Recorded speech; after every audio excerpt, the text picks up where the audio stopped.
Amen.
Thank you.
سبحان ربك رب العزة عما يصفون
Alhamdulillahi Rabbil Alamin. Amalin ala ta'amurasna wa ya Rabbi alamin. Amurasna ala wajhi ka amalin ala ya Rabbi alamin. Ayyin ala ko ka ala Rabbi namusumin. Amalin ala ameka simi ke wati mun ke ano ala nyebe wati mun de la amalin ala ya Rabbi ala ka ken ya simi ya Rabbi ala ka amuru kula ala ka ngalla yoro sabati mago be mo mana amalin ala fe mago tibu ala ka bela jele ala ko kala qur'ana mo ya fasu sala ala rasulika alhamdulillah rabbil alamin ma jante bin ala sonama ko mi ara bela jele ba kala ma turonga juma ame siya amene wazifa ne ke juma ame siya amene ala wele ame ake wala ame ala foka ala barakada ka Allah subhanahu wa ta'ala wale mando ma jante bi mani ala sonama kuma don fana ko bena amul me mi foto alislamo ay ayero koroshi aya koroshi ami je yoro minabi wallahi je sira yoro dola je sira ko do ala ba fe ka kodo ke aka dukolo la aya chesiri de ni mi mesraka mi ko ika saraka ko ni bi ala wele min ke ika ala wele ke de note ala mako bina saka billahi mgorobo be ya chama be hotel irisu kano shido meni yelela irisu safe be kuma mi na be kere ma on ga jamana ko man mo tada Allah subhanahu wa ta'ala alin da wote khalaqa as-samawati wal arda fi sittati al-ayami thumma istawa 'ala al-arsh ala ko ale sangaba bi wolon fla ayada aklara ka dukulo fara wolon fla ka o bamba kile woro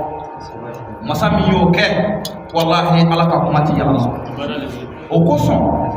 al-islamu ayaya ko anye be fen do la clé flay na et reso sanfé fe mon tede mais ana show ay kuma do fo ale tara ale suma yala mana sisan ma mit wo ke tumo do ko wati minna bena ko ala kana se ale nyana akmin do ke awe wati do be kana wallahi ibi maloya ka boy ka sokono islam ma era be maloya ka boy ka sokono ki joy ka dala wati be kana anduna wati la ka bade al-islamu ay do ke jamana yi sabu ala ko qur'ana kono la yusibanna allazina zalamu minkum qasa ni ala ko halaki ko ka bena ala ka dukulo sanfe akau kana miri munu ye tononi ke bay ka bolu dama soro de hali aw munu setala ko do be aw so o de ko so bani israila halakira ala ye israeli halaki o do soro don baga ala ye sranye baga aw bayiri ka de be israel bani israila ala ye jibla bla ka kana bani israila halaki bani israila nana soro ala ye sranye bo ala rabbi son ka ko to e jomunu kama ko chama de be ni dukule ka billahi segira ka ala nyinga ala ko ko ma fili de ala ko ma fili de nyebo munu no de o tumana fa damena ko adamena olula olu de a tiento e a tiena olu de nyana olu bana ka kuma na a tiena ka olu sigile de to olu bana ka kuma na o tumana fa damena olula al-islamu anga jamana yi abika ta chugo mina faratido me on be anda te kuma na ante jamana jogo kuma anfa anaga shego aya shibeke jamana kono ya abika jamana ndeme naka poshi kono namfulo abika jamana ndeme ni ala e doni min dama abika jamana ndeme ni wi ambe aw be mukaddamu aw be anya saraka doli anya mishi doli faga ya ne jamana sobeli kama mais ame mi fo uguto anga shego dalen ka ko on dit kuma de anti mo dogoya anga shego ti kundi mo dogoya anti mo jabi attaque yaka jamana defaide akode ale faso on no ma be munu ma faso de jugu munu ma sa ibe se ka do de fam ame mi fu ku to anga shego dalen ka suma ka bi ka fɛn dɔw mɛn an tulo la u ka sabali wallahi micro kɔfɛ kuma tɛ fɛn bɛɛ dɛ n ko fɛn bɛɛ balen tɛ micro kɔfɛ kuma ye a tɔ bɛ yen a tɔ bɛ yen o tuma an bɛ min fɔ u ye u ka sabali an bɛ fɛn min nɔfɛ bi o ye jamana in basigilen de ye jamana in bɔra degun min kɔnɔ sisan ala de b'a dɔn an ka sɛgɛw ka ala wele ani an ka kolokɔrɔw olu ka dugawu olu mun bɛ jamana in kɔ ala sɔnna jamana in sauvera mais an ka bɔ o degun kɔnɔ fɔlɔ an bɛ o kulela faamaw dala don o don n'a fɔra ko bi tuguni fɛn wɛrɛw bɛ ka na wuli jamana in kɔnɔ an b'a fɔ u ye u ka sabali dɛ a ye to an ka jamana in ɲɛsumalen to yen mais an bɛ min fɔ faamaw ye u k'u jɔ o jɔyɔrɔ la anw tɛ diɲɛ n'a ye an ka sɛw ka dɔgɔya anw ka sɛw y'a kɛ jamana in ye a y'a se kɛ jamana in denw ye Mamadu Bani Amadu o tuma an tɛ diɲɛ n'a ye an ka sɛw ka dɔgɔya an b'a ɲini faamaw fɛ u k'u jɔ o jɔyɔrɔ la u k'u jɔ o jɔyɔrɔ la fɛn min de ka fusa o ye o ye anw ye min kɛ jamana ko in na anw yɛrɛ de b'a dɔn an n'an ka sɛw n ko Sɛki Amadu ye sufɛ siɲɛna min kɛ jamana in sumali kama ala de b'a dɔn a kɛra ala min kama o ala de b'a dɔn a ko ale tɛ tɔnɔ ɲini a tɛ dɔnni ɲini a tɛ a tɔgɔ bɛɛ de médaille ɲini ale bɛ k'a kɛ a ka ala de kama ale ka kira ko hubbul watani minal iman tiɲɛ siribe an bɛ min fɔ mɔgɔ min y'o ka sabali minnu bɛ k'o yɛrɛ kɛ wajulikɛla ye ka taa mɔgɔw buruja réseaux sociaux sanfɛ cɛ da la réseaux sociaux sanfɛla in dama t'a bannen ye dɛ a ye sabali a kana se bɛɛ ma anw tɛ se mɔgɔ ma anw tɛ se mɔgɔ ma dɛ o tuma ne b'a ɲini a ye sabali a kana se anw ma a y'an to yen a y'an ka seko dalen to yen ale de y'a ka baara ɲuman kɛ ka t'i dan diɲɛ bɛɛ bi Sɛki Amadu dɔn k'a ta farafinna Europe bɛɛ b'a dɔn a ka mun kama a ka baara a ka ala ɲɛsiranɲɛ a ka dɔnni a ka cɛsiri a ka jamana ye a ka jamanadenw ye mais n'o jamanadenw ne nana bi o soma yɛlɛmana hali bi o ma o bɔ ko f'u ka dɔ fɔ o su ma wallahi ni jamana faamaw ma kuma a bɛ gɛlɛya dɛ anw t'a fɛ ka kuma mais trop c'est trop jamana in sera an ka fɛn dɔ fɔ anw tɛ faama dɔgɔya anw tɛ dɔnnibaga dɔgɔya anw tɛ bin mɔgɔ si kan anw fa ko a faso wa faso a sara o faso in ne kunkɔrɔ n'aw ma se k'a félicité o la a kana juguman fɔ a ma n'i ko ko ale tun bɛ min na ko o tun tɛ silamɛya ye o e min b'i ka silamɛya i ka silamɛya kɛ sa kɛ i ka mɔgɔw to yen silamɛya ma se nin na o i ka diinɛ kɛ i ka mɔgɔw to yen n'i ko i ye silamɛ i ka silamɛya kɛ i ka mɔgɔw to yen mais e kɛra silamɛ mɔgɔ tɛ se ka ɲɛnakili ko e ye silamɛ mɔgɔ tɛ se ka sunɔgɔ parce que ko e ye silamɛ mɔgɔ tɛ se ka hali kuma parce que ko e ye silamɛ o ye mun silamɛya ye ni nin kɛra silamɛya min ye bilahi hali kodɔnbali ti don nin diinɛ na kuma tɛ kodɔnnaw ma an bɛ min fɔ faamaw a y'a jɔ a jɔyɔrɔ la a y'a jɔ a jɔyɔrɔ la wallahi n'a m'a jɔ a jɔyɔrɔ la ko bɛna wuli jamana in kɔnɔ a ka jugu dɛ mɔgɔ minnu bɛ yen n'u bɛ ka kuranna ta ka kuranna neni mɔgɔ minnu bɛ yen n'u bɛ ka kuranna ta ka kuranna lagosi k'an ka diinɛ lagosi an k'an ka fara ɲɔgɔn kan de wa k'an ka diinɛ kɛlɛ kɛ de wa walima anw de kan ka bila ɲɔgɔn na anw de kan ka ɲɔgɔn buruja anw de kan ka ɲɔgɔn neni